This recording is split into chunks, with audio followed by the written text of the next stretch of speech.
मसीह। आशा करता हूँ प्रभु में आप सभी लोग सही सलामत हैं। और भाई बहन दोस्त, मैं आज आप लोगों के बीच में पवित्र आत्मा और आग की बपतिस्मा के बारे में हम बात करेंगे, उसको हम समझने की कोशिश करेंगे। तो आइए हम समझेंगे कि पवित्र आत्मा की आग की बपतिस्मा कैसे होती है, किस रीति से होती है, जो हमें मत्ती, लूका, यूहन्ना, मरकुस के वचन में हमें पाई जाती है। यूहन्ना की गवाही को हम देखते हैं तो वो गवाह दे रहे हैं कि मैं तो पानी से बपतिस्मा देता हूँ, लेकिन जो मेरे बाद आने वाला है वो पवित्र आत्मा और आग से बपतिस्मा देगा। तो ये इस जगह में हमें आज भी सिखाया जाता है और मुझे भी सिखाया जा रहा था। मैं बहुत से लोगों से भी ऐसा सुना हूँ कि पवित्र आत्मा की आग की भी बपतिस्मा होती है। मतलब हमें मिलता है पवित्र आत्मा और आग दोनों मिलता है ऐसा। तो कुछ महीने पहले के बात है, जिस चर्च में मैं जाता था उस चर्च का एक ब्रदर्स लीडर्स है वहाँ का, कि वो चर्च के लोगों को संभालता है। वो पास्टर की लेवल में ही आ गया है मानो उसको। तो वहाँ से उसने बाइबल की शिक्षा को प्राप्त की है। तो उससे बात करते हुए हमने बात करते करते उसने कहा कि हमें पवित्र आत्मा की आग की बपतिस्मा भी हमारी हुई है, हमारे पास्टर की भी हुई है। तो क्योंकि उसी के टॉपिक में बात हो रहा था उससे डिस्कस, तो वो ऐसा कह रहा है। तो ऐसे बहुत से हैं जो लोग सिखाते हैं कि पवित्र आत्मा की आग की बपतिस्मा, आग उतरेगी तभी आप, मतलब बहुत से अलग अलग प्रकार की जो जैसा मन में आता है वो लोग सिखाते हैं। तो आइए हम उसी को समझने की कोशिश करेंगे, आज क्लियर करेंगे कि क्लियर समझने की कोशिश करेंगे कि यह सच में ये जो यूहन्ना जो कह रहा है यहाँ मत्ती, लूका ये पुस्तक में जो हम पढ़ते हैं, तो क्या ये सच में पवित्र आत्मा और आग की बपतिस्मा के बारे में कहता है?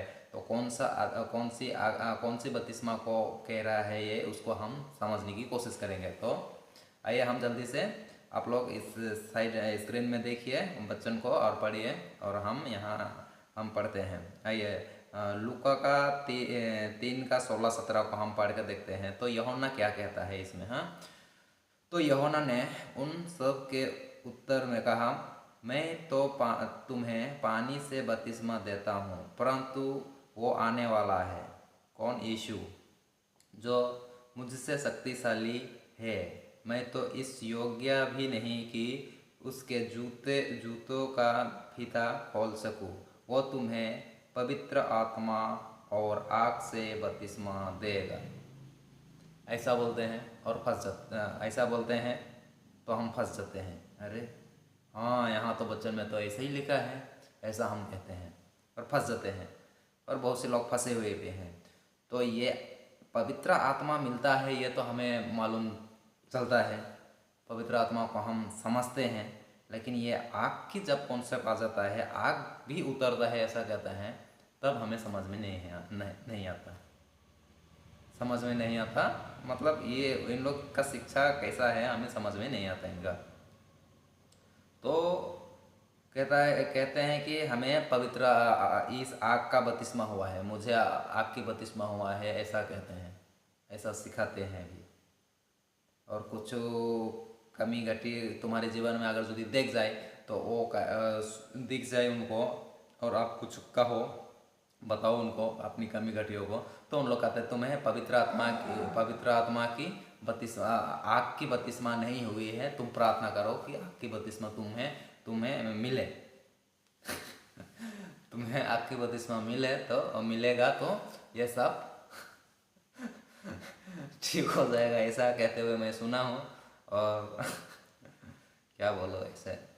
तो क्या सच में हमें आग की बपतिस्मा मिलती है? मैं बात को बाद में कंप्लीट करूँगा, लेकिन आगे हम देखते हैं। तो ये यहाँ पर तो ये लिखा है, पर यहाँ यूहन्ना 1:26 और 28 में हम देखते हैं कि क्या कहता है। यूहन्ना ने उनको उत्तर दिया, मैं तो जल से बपतिस्मा देता हूँ, परंतु तुम्हारे बीच एक व्यक्ति खड़ा है, यीशु को कह रहा, जिसे तुम नहीं जानते, अर्थात मेरे बाद आने वाला है, जिसकी जूती का फीता में खोलने के योग्य नहीं। ये बातें यरदन के पार बतनेहा में हुई, जहाँ यूहन्ना बपतिस्मा देता था। सॉरी, थोड़ा मैं यहाँ पर मैंने वचन को डालने में मिस्टेक हो गया है, तो ठीक है, मैं इसलिए स्क्रीन में मैं डाल दूँगा उस वचन को, तो आप लोग पढ़ लीजिएगा। तो यहाँ पर भी अगर हम पढ़ते हैं तो आग की जिक्र नहीं हुई है, और आगे हम मरकुस को पढ़ते हैं तो यहाँ भी आग की जिक्र नहीं है। मरकुस का 1:8 को हम पढ़ते हैं तो यहाँ भी आग की जिक्र नहीं पाई जाती है। मैंने तो तुम्हें पानी से बपतिस्मा दिया है, पर वो तुम्हें पवित्र आत्मा से बपतिस्मा देगा। यहाँ आग की बात ही नहीं है, आग का कॉन्सेप्ट ही नहीं है। उसने बात यहाँ हमें आग की जो बात है मत्ती और लूका में पाई जाती है कि आग की बपतिस्मा देगा, एक कह रहा है परमेश्वर।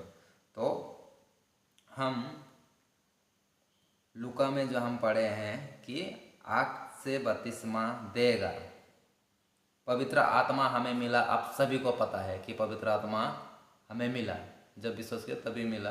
लेकिन ये किस सिचुएशन से मैं वो बात कर रहा है, कब मिला? जब पेंतीकोस्त के दिन पवित्र आत्मा उतरा, और जो विश्वास करते हैं उसको पवित्र आत्मा मिलता है, यह हम जानते हैं।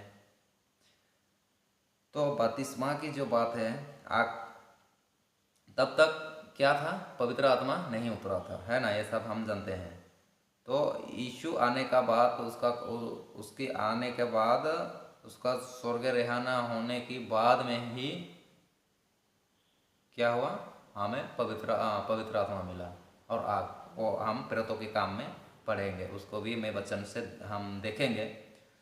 तो ये लोग सिखाते हैं कि ये हमें अभी मिलता है, ये आग की बपतिस्मा अभी मिलता है। लेकिन हम आगे पढ़ कर देखते हैं उसको, हम उसका सुख उसके हाथ में है, और वो अपना खलियान अच्छी तरह से साफ करेगा, और गेहूँ को अपने कत्ते में इकट्ठा करेगा, परंतु भूसी को उस आग में जो बुझने की नहीं जला देगा।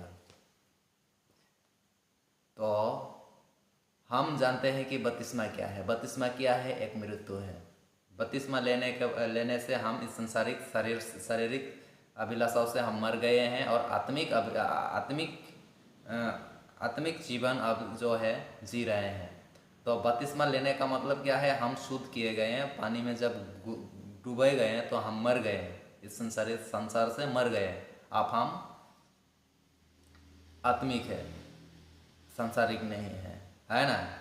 तो बपतिस्मा ही है कि बपतिस्मा की मतलब ही है मरना। बपतिस्मा लेते ही हैं कि मरने के लिए। हाँ, हम सब मेरा जीवन जो है आप प्रभु के लिए ही चले, मैं आत्मिक होकर चलूँगा। यहाँ संसार की हर बातों को जो प्रभु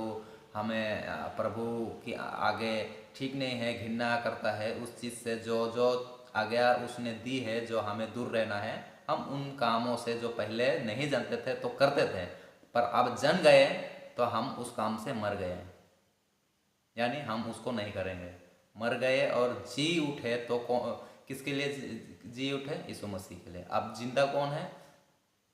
हम आत्मा में जीवित तो हैं, लेकिन शरीर से क्या कहें, सांसारिक कामों से हम मर गए हैं, तो हम उस काम में हाथ नहीं लगा सकते हैं। अब आत्मिक तौर पे आत्मा जो अगुवाई हमें करेगा, उसके अनुसार जो प्रभु यीशु जो भी शिक्षा हमें यीशु मसीह दिया है, उसके अनुसार हमें, बाइबल के वचन के अनुसार हमें जीवन को बिताना है। ये हमें समझ में आता है, और सभी को। और बपतिस्मा का मतलब ही है मरना। तो आग जो है, आग क्यों कह रहा है यहाँ? तो आग से बपतिस्मा देगा कहा है, और यहाँ गैप किया गया है, और है यहाँ, मतलब और का मतलब इसीलिए और डाला गया है। अगर यदि एक ही रहता, पवित्र आत्मा आग का बपतिस्मा ऐसा होता, पर ऐसा नहीं है, अलग है। और माती और लूका में ही ये बपतिस्मा, ये आग की बपतिस्मा के बारे में बताया गया है। लेकिन ये आग की बपतिस्मा किस बारे, ये यूहन्ना किसको दर्शा रहा है, किस बात को, कौन सी आग की बपतिस्मा को दर्शा रहा है, इसको हमें समझना है। यह आग की बपतिस्मा तब के लिए है, कब? जब हम पवित्र आत्मा की, ये जो पवित्र आत्मा जो मिलता है हमें, इसकी चलाई अगर चाल नहीं चलेंगे तो दूसरा जो बपतिस्मा है वो आग का बपतिस्मा है। और आप जानते हैं प्रियो दोस्तों, भाइयों बहनों, कि वो मृत्यु है। यह बपतिस्मा ही मृत्यु है। बपतिस्मा हम लेते हैं तो मर जाते हैं शरीर से, यह है। दूसरा बपतिस्मा, ये जो आग का बपतिस्मा है, कौन देगा? यीशु मसीह देगा, ये कह रहा है। जब जजमेंट होगा, जब वो सिंहासन पर बैठकर वो न्याय करेगा सारे लोगों को, किसने कैसा काम किया है, उस हिसाब से क्या करेगा? जो अच्छा काम किया है उसे अलग करेगा, और जो गलत किया है उसे क्या करेगा? आग में जलाएगा। या लास्ट के अंत के दिनों में यह होगा। यह हम इसको समझते हैं। तो यही बपतिस्मा है जो आग का बपतिस्मा देगा, ये कह रहा है। यूहन्ना बता रहे हैं उन लोगों को, समझा रहा है। और ये मैसेज आज भी हमारे लिए ही है। उनको कह दिया वहीं तक खत्म हो गया, नहीं, आज भी हमारे लिए भी है यह वचन, हम पर भी लागू होता है। अगर पवित्र आत्मा हम सभी विश्वासियों को मिल चुका है, अगर पवित्र आत्मा की अगुवाई में नहीं चलते हैं, पवित्र आत्मा किसकी अगुवाई में चलाता है?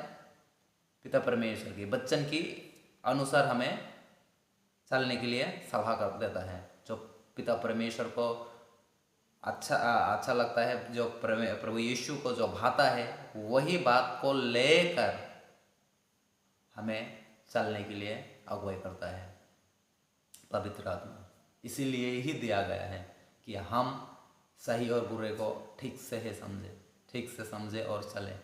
हर कदम में बुराई करने से पहले ही आवाज़ आता है कि मत कर, प्रभु के आगे ठीक नहीं है, प्रभु निराशा होगा।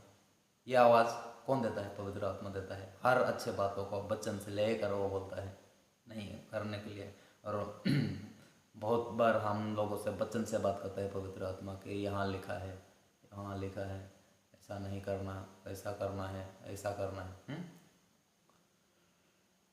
तो ये सब जानते हुए आज अगर हम नहीं चलेंगे पवित्र आत्मा की चाल, तो हमें यह आग का बपतिस्मा हमें मिलेगा। यह दूसरा बपतिस्मा है।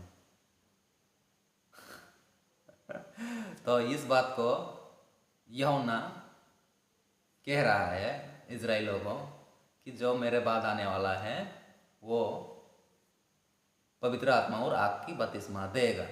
पवित्र आत्मा की बपतिस्मा मिल चुका है सभी को, आग की बपतिस्मा बाकी है। उसे अंत के दिन में कौन देगा? यीशु मसीह देगा। बहुत से लोग कहते हैं कि जजमेंट पिता करेगा। त्रिएक परमेश्वर है, तीनों एक ही है, पर जज करेगा कौन करे? लोग कहते हैं कि पिता परमेश्वर करेगा। पिता परमेश्वर नहीं, पुत्रो ही करेगा। प्रभु यीशु मसीह ही जज करेगा, जजमेंट करेगा उस दिन। कौन ठीक से चला, नहीं चला, किसको आग में डालना है, किसको नहीं डालना है, वो जजमेंट कौन करेगा? प्रभु यीशु मसीह। क्योंकि एग्जाम्पल के तौर पर अगर हम देखें कि एक इंजीनियर ड्राइंग बनाया, एक कंपनी का ओनर कोई और है, इंजीनियर कोई और है, लेकिन एक उस कंपनी में वो जुड़कर काम कर रहा है। तो उसने उस कंपनी का काम करते हुए उसने एक ड्राइंग बनाया, मानो एक बिल्डिंग का, और इंजीनियर जाकर कॉन्ट्रैक्ट के हाथ में दे दिया कि ये ड्राइंग को सौंप दिया कि इस नक्शे में ये काम होना है। पर कॉन्ट्रैक्ट ने क्या किया? अपना दिमाग लगाकर कुछ को घटा दिया, कुछ को बढ़ा दिया। तो जो कंपनी का मेन मालिक है, वो मालिक का ही वो कंपनी है जो बन रहा है। तो क्या वो कंपनी का मालिक आकर उस कॉन्ट्रैक्ट को पकड़ेगा या इंजीनियर उसको पकड़ेगा? आप बताओ। इंजीनियर ही पकड़ेगा। इंजीनियर ही बोलेगा अरे हमारा मैंने जो ड्राइंग बनाया था उस हिसाब से ही काम होना चाहिए था, लेकिन तुमने क्यों जहाँ बढ़ाया घटाया है। वो तो बोलेगा ही। कौन बोलेगा? बॉस नहीं बोलेगा, इंजीनियर ही बोलेगा। बॉस से पहले वही न्याय करेगा कॉन्ट्रैक्टर से। कॉन्ट्रैक्टर से वही न्याय करेगा, तुमने इस रीति से काम क्यों नहीं किया। जिस रीति से मैंने ड्राइंग आपको बना कर दिया है, मैं नक्शा आपको बना कर दिया है, उस नक्शा के हिसाब से तुमने काम क्यों नहीं किया।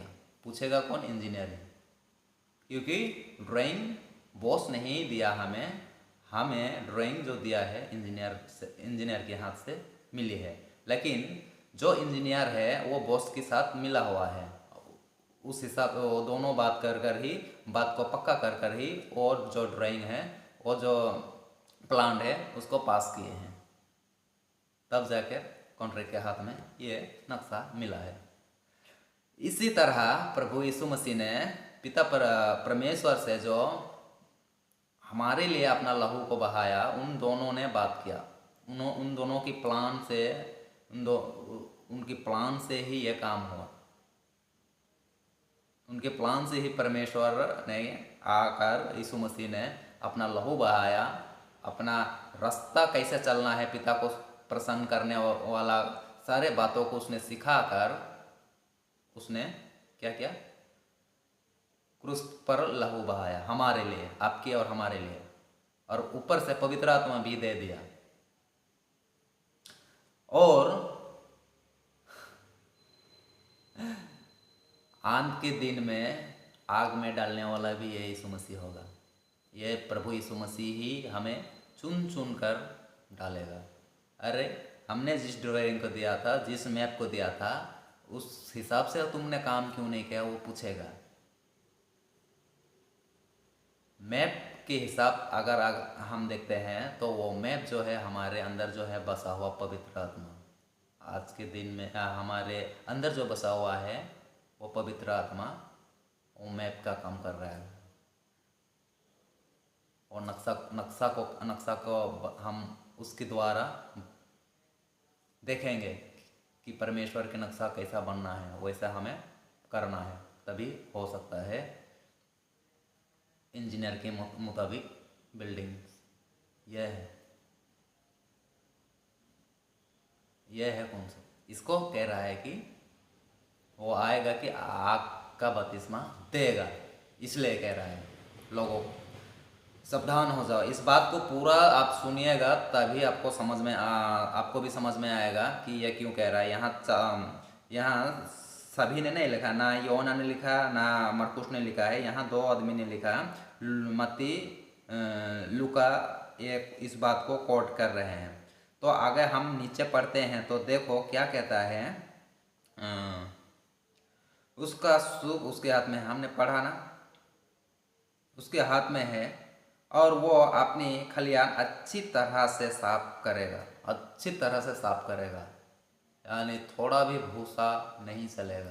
अच्छी तरह से घी तो घी पक्का होना चाहिए एकदम, वहाँ भूसा मिल रहा है वो नहीं रहेगा, भूसा लटका हुआ नहीं रहेगा। यानी हमें जो परमेश्वर पवित्र है तो हमें भी पवित्र होना है, और खुद से नहीं, हमारे लिए पवित्र आत्मा भी दिया गया है। ड्राइंग है हमारे पास मैप से कैसा डिजाइन होगा कैसा काम करना है, हाँ?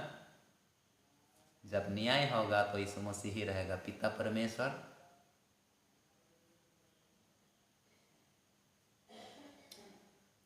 पिता परमेश्वर करेगा, ये नहीं पुत्रो ही करेगा न्याय।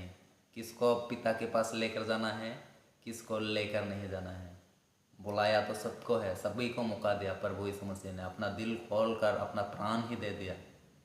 पर जजमेंट का दिन में वो खुद जजे करेगा, क्योंकि अपने बाप के घर में किसी हमें बाप बेटा पता ही होता है कि अपना परिवार के बारे में हमारे बाप कैसा है, बाप का इच्छा कैसा है, हमें पता ही है। तो अच्छे बाप की बात मैं कर रहा हूँ, जैसे प्रभु पिता परमेश्वर और प्रभु यीशु मसीह का बीच का जो रिलेशन है उस हिसाब से मैं बात कर रहा हूँ। तो बेटा को पता ही है कि बाप को कैसा पसंद है नहीं है, उसने उसको अच्छी तरह से सिखाया है, उसने सीखा है। तो ये सब जानते हुए बेटा के हाथ में सौंप दिया था सारा काम। तो बेटा ने क्या किया, नक्शा बनाया और वो नक्शा कॉन्ट्रैक्ट के हाथ में दे दिया, जो आज आप और हम लोग हैं, नक्शा दे दिया। उस ड्राइंग को सौंप दिया सभी के हाथ, सभी के लिए, सभी को सौंप दिया। सभी आजकल हम जो हैं सभी के पास वो उसका नक्शा है, हमें पता है, पवित्र आत्मा है, वो नक्शा है। परमेश्वर के काम को कैसा करना है, परमेश्वर कैसा पसंद होता है, कैसा करना है नहीं करना है, वो सारे बातों को हमें वही सिखाता है। उसके बाद हम क्या देखते हैं, अगर जजमेंट का दिन में वो जांच करेगा पहले कि पवित्र आत्मा की चलाई चाल चले हैं कि नहीं। पवित्र आत्मा की चलाई चलने वाला वचन के हिसाब से चलेगा। पवित्र आत्मा के चल चलन से नहीं चले हैं, उन लोग को आग में ढकल देगा। जो अच्छा दाना है उसी को ही वो साइड करेगा। तो उसके बारे में यहाँ पर दोनों जगह पढ़ो, दोनों जगह ही यही लिखा है कि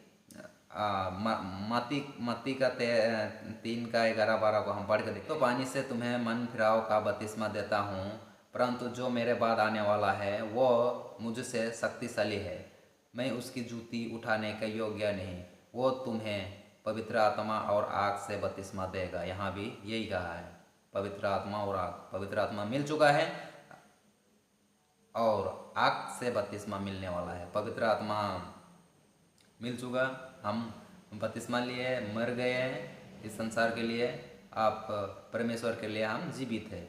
ये पवित्र आत्मा हमारे साथ है। एक मृत्यु हो गया, दूसरा मृत्यु है, ये आत्मिक बात है। जो दूसरा मृत्यु है वो आग का मृत्यु होगा, आग का बपतिस्मा होगा। ये है आग का बपतिस्मा।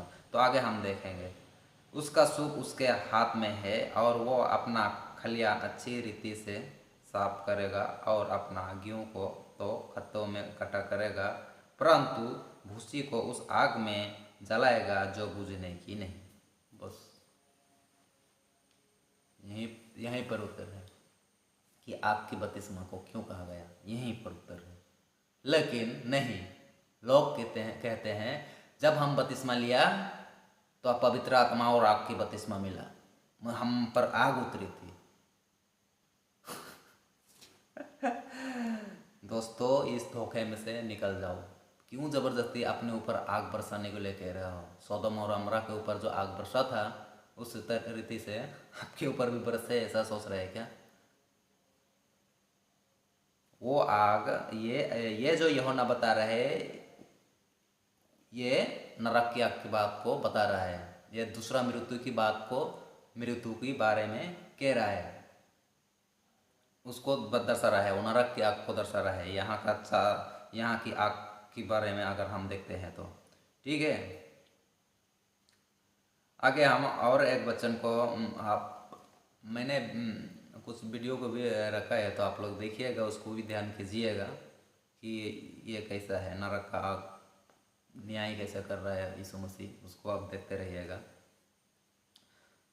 एक वचन और पढ़ते हैं, मत्ती 18:9।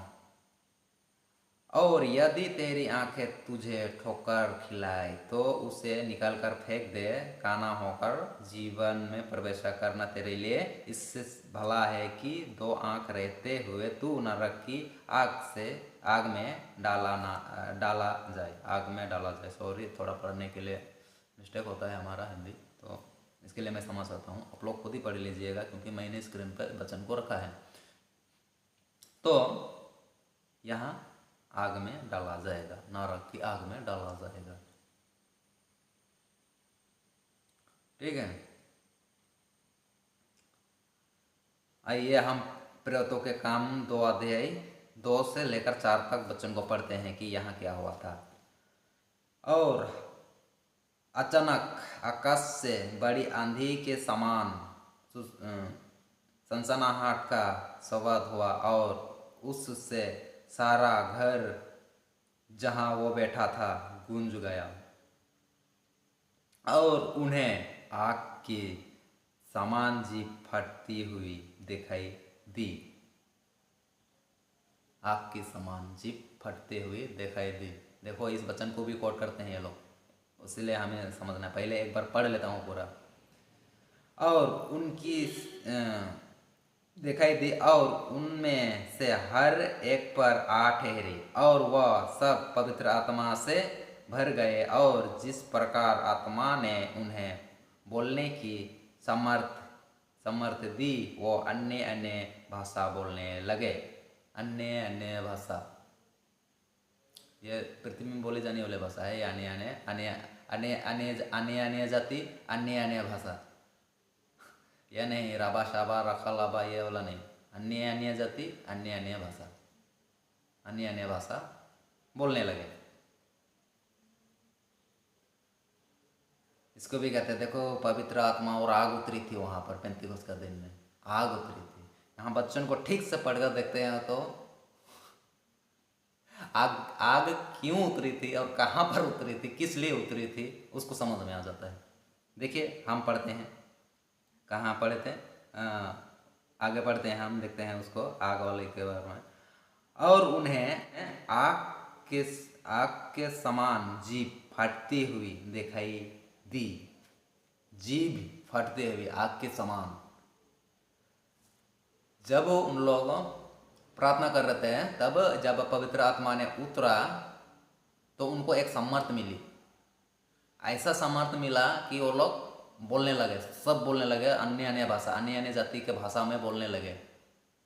वो भी वहीं पर नहीं, नीचे उतरे। नीचे वहाँ बहुत सारे यहूदी लोग थे ना, बहुत से जात वाले थे कि आए सुने, तो चिल्ला चिल्ला कर वो लोग बात कर रहे हैं। आदिवासी, नेपाली, बंगाली, मलयाली, हिंदी में बोल, इंग्लिश में, मतलब जितने भाषा वाले थे उस टाइम में चल रहा था, वो सारे भाषा में लोग बातें कर रहे हैं, चिल्ला चिल्ला कर। उनको पावर मिल गया, शक्ति मिल गया। इससे पहले अगर हम देखते हैं, यीशु मसीह ने कहा था कि जब तक तुम पवित्र आत्मा के सामर्थ ना पाओ तब तक तुम कहीं नहीं जाना। सुसमाचार के लिए उन लोग गए नहीं थे, क्योंकि उस समय में भयानक दिन था। उनको यीशु मसीह का नाम लेना ही भयानक दिन था। उस समय में शक्ति मतलब किसी का कह देना मुश्किल था यीशु मसीह के बारे में। इतना आइन जो था वहाँ का, जो सरकार जो थी, इतना सख्त कर दिया था कि यीशु मसीह का नाम लेने से ही मरवा देता था आदमी को, मार देते थे आदमी को। ऐसा उन लोग कानून बना कर रख देते हैं। उस बीच में किसी को ना जाने के लिए कहा, जब पवित्र आत्मा आया तो वो लोग चिल्ला चिल्ला कर कह रहे हैं, चिल्ला चिल्ला कर बात कर रहे हैं सभी के भाषा में। यह था पवित्र आत्मा कि ये जो है पवित्र आग जो है कहाँ उतरी, जीभ फटती हुई दिखाई दी। जीभ फटते हुए दिखाई दी, यानी आग की मतलब मुंह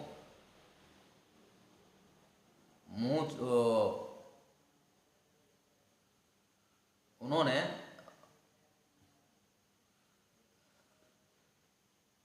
जो जीभ फटती हुई जो दिखाई दी, यही, इससे हमें यह समझ में आता है कि उसने बोलने की समर्थ दी। आग लगा दी। हम यशायाह नबी के बारे में अगर देखते हैं, यशायाह में भी देखते हैं, तो वहां पर भी उसको क्या, कोयले की आग की क्या बोलते हैं, गोला, आग की गोला जो है कोयले, उसका मुंह में लगाया तो वो फरेटादार बोलने लगा, मतलब एकदम फ्रेश बोलने लगा। बोलने में वो ना हिचकिचाता था, उसको शक्ति मिल गया। ऐसा कुछ है, वचन को मैंने नहीं रखा है यशायाह में। और यहाँ पर भी आग जो है, यहाँ पर जो उतरा था, देखो मत्ती, मार्कुस, लूका में जो हमने बपतिस्मा के बारे में पढ़ा था, वो वाला आग था नरक का। अब ये वाला आग जो है, ये बोलने का समर्थ देने वाला है, जो जीभ फटती हुई, जीभ उनका जुबान नहीं चल रहा था बात करने के लिए, वो जुबान उनकी चली और उन लोग नीचे आया और अन्य अन्य भाषा में बात करी, अन्य अन्य जाति को अन्य अन्य भाषा में बात करी इन लोग। यह है कॉन्सेप्ट। यह नहीं कि अभी हमारे अंदर आग उतरा और ये हुआ। इन लोग सिखाते ही गलत है, इनसे बच के रहना। मत्ती 10:18 को भी पढ़ लेते हैं। यीशु ने अपने अनुयायियों से कहा कि जब उन्हें अदालत में पेश किया जाए तो वो चिंता ना करे कि क्या और कैसे बोलना है, क्योंकि बोलने वाला आप नहीं है, बल्कि आपके पिता की आत्मा आप में बोलती है। या आगे हम और एक वचन को देखते हैं, इब्रानी में इसको पढ़कर देखते हैं। इस कारण हम इस राज्य को पाकर जो हिलने का नहीं, उस अनुग्रह को हाथ से ना जाने दे, जिसके द्वारा हम भक्ति और भय सहित परमेश्वर की ऐसी आराधना कर सकते हैं जिससे वो प्रसन्न होता है, क्योंकि हमारा परमेश्वर भस्म करने वाली आग है। भस्म करने वाली आग है। हमारी परमेश्वर कौन है? भस्म करने वाली आग है। तो हमें कैसे चलना है? यहाँ हाथ से जाने ना दे, जिसके द्वारा हम भक्ति और भय सहित परमेश्वर की ऐसी आराधना कर सकते हैं।